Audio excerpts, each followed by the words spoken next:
निधि सिंह और आप देख रहे हैं हमारे चैनल रब्सी लाइव। आज बात करेंगे पंडित धीरेन्द्र कृष्ण शास्त्री की जीवनी के बारे में। धीरेन्द्र जी का जन्म साल 1996 को 4 जुलाई को छतरपुर के पास स्थित गरारगंज ग्राम में हुआ था। इनका पूरा परिवार आज भी उसी गरारगंज में रहता है, जहां पर प्राचीन बागेश्वर धाम का मंदिर स्थित है। इसका पैतृक घर भी यहीं पर है। यही नहीं, इनके दादाजी पंडित भगवान दास गर्ग सीतूलाल भी यहीं रहते थे। इनके दादाजी ने त्रिकूट के निर्माही अखाड़े से शिक्षा दीक्षा प्राप्त की थी। तो वहीं इसके बाद वे गड़ा गांव पहुंचे, जहां पर उन्होंने बागेश्वर धाम मंदिर का जीर्णोद्धार करवाया।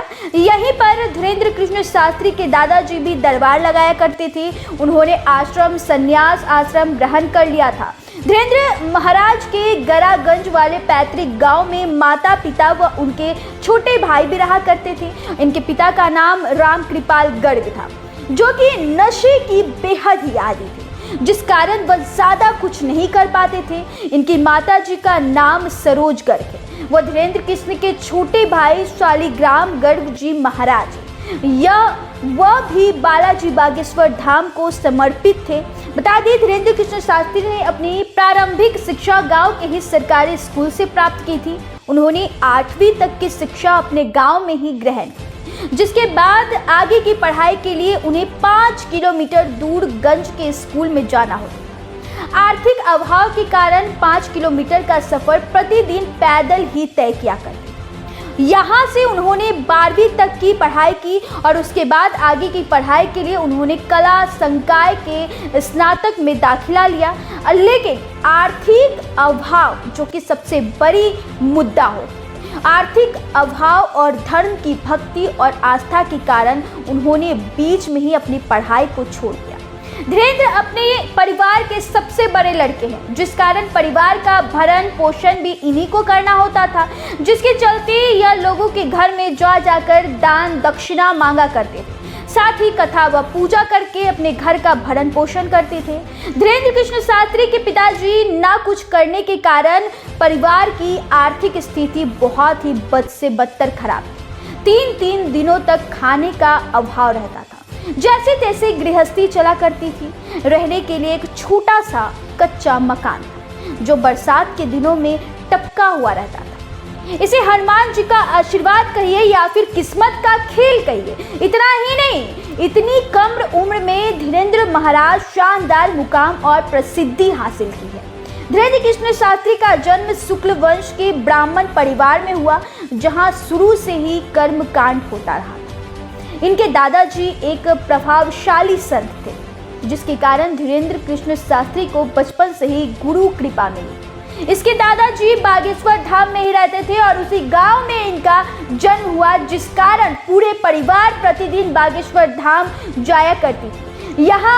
यहीं पर आपको बता दें दोस्तों, यहीं पर इनके दादाजी के गुरु सन्यासी बाबा की भी समाधि है, यानी कि सन्यासी बाबा भी इनके ही वंश से संबंधित थे, जिन्होंने 320 वर्ष पहले समाधि ली। धीरेन्द्र व उनके दादाजी को साधना गुरु सन्यासी बाबा ही हैं। धीरेन्द्र के दादाजी भी बागेश्वर धाम में दरबार लगाते थे और 11 वर्ष की अवस्था में धीरेन्द्र ने भी अपने दादाजी के दरबार में अर्जी लगाई। उन्होंने घर के अभावग्रस्त जीवन से छुटकारा पाने के लिए आशीर्वाद मांगा। तब इनके दादाजी ने धीरेन्द्र कृष्ण शास्त्री को अपना शिष्य बना लिया। फिर बागेश्वर धाम की सेवा करने का संकल्प दिलाया। धीरेन्द्र का मानना था कि उन्हें जो भी ज्ञान व अलौकिक शक्तियां प्राप्त हुई है, वह सभी उनके दादाजी और सन्यासी बाबा की कृपा का ही परिणाम। उनके दादाजी पहले से ही गृहस्थ आश्रम को छोड़कर सन्यास आश्रम में प्रवेश कर चुके थे।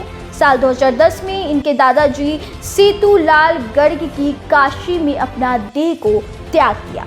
छतरपुर जिले से मात्र 30 किलोमीटर दूर गंज के पास गड़ा गांव में श्री बागेश्वर धाम स्थित है। यहां पर लगभग 300 वर्ष पुराना हनुमान मंदिर जी का मंदिर वहां पर मौजूद है। यहाँ की महिमा यह है कि जो भी श्रद्धालु सच्ची भक्ति भावना से अपनी समस्या को लेकर आते हैं, श्री राम जी की कृपा से हनुमान जी की उसकी सभी मनोकामना को पूरा करते हैं। उनके सारे कष्ट को हर लेते हैं। इस मंदिर के पुजारी व प्रमुख श्री धीरेन्द्र कृष्ण शास्त्री को हनुमान जी की विशेष कृपा और सिद्धियां प्राप्त है। कहा जाता है कि इस दरबार में आने वाले कोई भी व्यक्ति खाली हाथ और निराश होकर नहीं लौटते हैं। यहाँ पर अपने देश ही नहीं अपितु विदेशों से भी श्रद्धालु समस्या को लेकर आते हैं, जहाँ उनकी हर समस्या का समाधान 100% होता है। लोगों के द्वारा यह भी ज्ञात हुआ है कि यहाँ पर हनुमान जी की अदालत लगती है। यहाँ पर हनुमान जी जज बनकर लोगों की पेशी लगाते हैं, उनका हर संभव इलाज किया जाता है। यहाँ पर कैंसर जैसी बीमारियों के साथ भूत प्रेत व ऊपरी बाधाओं के मरीजों को ठीक होने का दावा भी किया जाता है। बागेश्वर धाम की खासियत यह भी है कि यहाँ पर श्रद्धालुओं को अर्जी लगानी होती है और उसके बाद अर्जी स्वीकार होने पर बागेश्वर सरकार अर्थात धीरेन्द्र कृष्ण शास्त्री जी बिना उससे बात किए उनकी समस्या को धाम के पर्चे पर उल्लेखित कर देते हैं। इसके पश्चात उस व्यक्ति से उसकी समस्याओं को जानकारी ले ली जाती है, उसके बाद द्वारा बताई जाती है और सभी समस्या पहले से ही पर्चे पर 100% अंकित होती है। इस बात की पड़ताल बड़े बड़े मीडिया चैनल व धर्म को न मानने वाले ने भी की है, लेकिन अंत में उन्हें भी बागेश्वर धाम में ही होने वाले चमत्कारों के आगे नतमस्तक होना पड़ा। बागेश्वर धाम में होने वाले चमत्कार को लेकर धीरेन्द्र कृष्ण शास्त्री का कहना है कि उस दिव्य आत्मा से जुड़ने के लिए ध्यान विधि योग का प्रयोग करते हैं, जिसे त्राटक भी कहा जाता है। साथ ही उन पर गुरु कृपा भी है, जिसके कारण उसके मन में एक ऊर्जा का संचार व अनुभव हो जाता है, जिसके माध्यम से वह सामने वाले व्यक्ति यहाँ तक कि उनके हजारों किलोमीटर दूर बैठे व्यक्ति की समस्याओं को भी ज्ञान लेते हैं। उसमें उस व्यक्ति की समस्याओं को अतिरिक्त पारिवारिक जानकारी, उनका नाम व पता सभी कुछ पहले ही बता दिया जाता है। साथ ही उनका उपचार भी हो जाता है। बागेश्वर धाम पहुंचने पर श्रद्धालुओं को रजिस्ट्रेशन करवाना होता है, फिर भी यहां से टोकन मिलता है। टोकन मिलने के बाद कुछ जानकारी देनी होती है, उसमें श्रद्धालु का नाम, स्थान व मोबाइल नंबर होता है। रजिस्ट्रेशन करवाने के बाद फरियादी को बालाजी अर्थात हनुमान जी व महादेव शिव को अर्जी लगानी होती है। मंदिर परिसर में हजारों की संख्या में लाल व काले रंग की पोटली बंधी दिखती है। फरियादी को भी एक लाल रंग के कपड़े में नारियल बांधकर मन में अपनी समस्या को दोहराते हुए इस पोटली अर्थात अर्जी को बांध देता है। उसमें लाल रंग और काले रंग की अर्जी में अंतर यह है कि काले रंग की अर्जी सिर्फ भूत प्रेत बाधा वाले व ऊपरी समस्याओं को ग्रसित व्यक्ति बांधता है, जबकि लाल रंग की अर्जी अन्य सभी समस्याओं के लिए बांधी जाती है। अर्जी बांधने की जगह पर ही महादेव और महाबली का मंदिर है, जहां अर्जी लगाने के बाद फरियादी 21 बार परिक्रमा करते हैं। इस दौरान मन में मुराद को लगातार दोहराया जाता है। ऐसा मान्यता है कि इस जगह पर धाम की सभी अलौकिक शक्तियां निवास करती है। इस जगह पर लिंकांतो 3 संत की भी समाधि है, जो बागेश्वर सरकार के गुरु हैं, जिनकी शक्ति आज भी इस धाम के अंदर समाहित है। इसके बाद पेशियों का सिलसिला शुरू होता है, जहां पर मुख्य रूप से मंगलवार या शनिवार को पेशी होती है। यूं तो प्रतिदिन भी हजारों की संख्या में श्रद्धालु आते हैं।